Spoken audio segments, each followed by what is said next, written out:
আসসালামু আলাইকুম রহমতুল্লাহ। সবাইকে আন্তরিক মোবারকবাদ এবং সালাম জানিয়ে আজকের ভিডিও শুরু করতেছি। ভুট্টা ক্ষেতের ভিডিও। আসলে আমি ভুট্টা খেতে দৌড় দিতে আসি নাই। আজকে আমাদের কৃষক ভাইদের ভুট্টা ক্ষেতের কিছু রোগবালাই সম্পর্কে এবং পরিচর্যা সম্পর্কে আলোচনা করব, যার দ্বারা মানুষ উপকৃত হবে।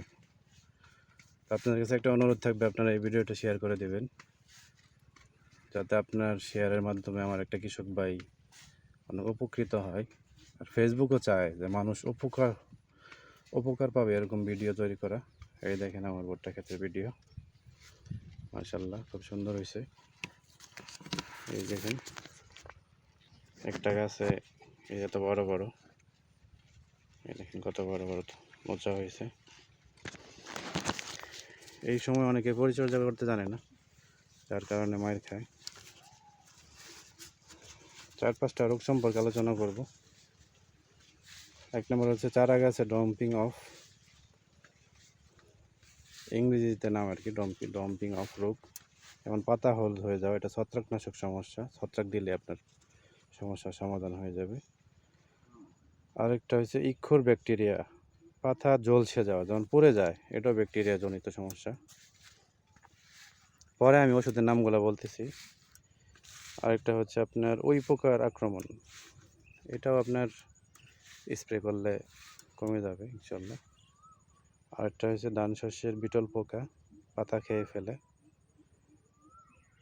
আরেকটা হয়েছে বায়োবিটিক। এই সমস্ত রোগের জন্য আমি 3টা ওষুধের নাম বলতেছি, এইগুলো স্প্রে করলে খুব ভালো ফলাফল পাবেন।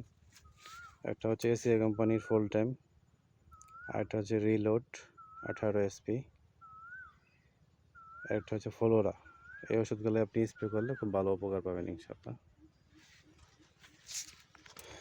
আর আপনার পানি দেওয়ার যে সেচ দেওয়ার যে নিয়মটা, সেটাও বলে দিচ্ছি। এই দেখেন ভুট্টা খুবই ভালো।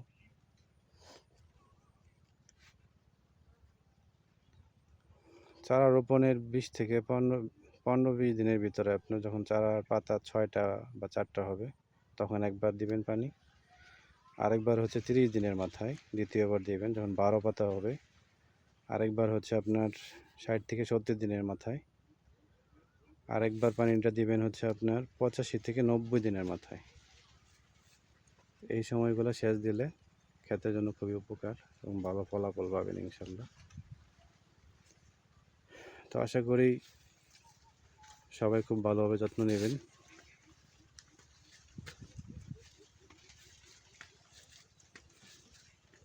কারণ আপনার একটা শেয়ারের মাধ্যমে দেখা গেছে একটা কৃষক ভাই উপকৃত হবে। তো এই ভিডিওটা কৃষক ভাইদের উপকারের জন্য বানানো হয়েছে।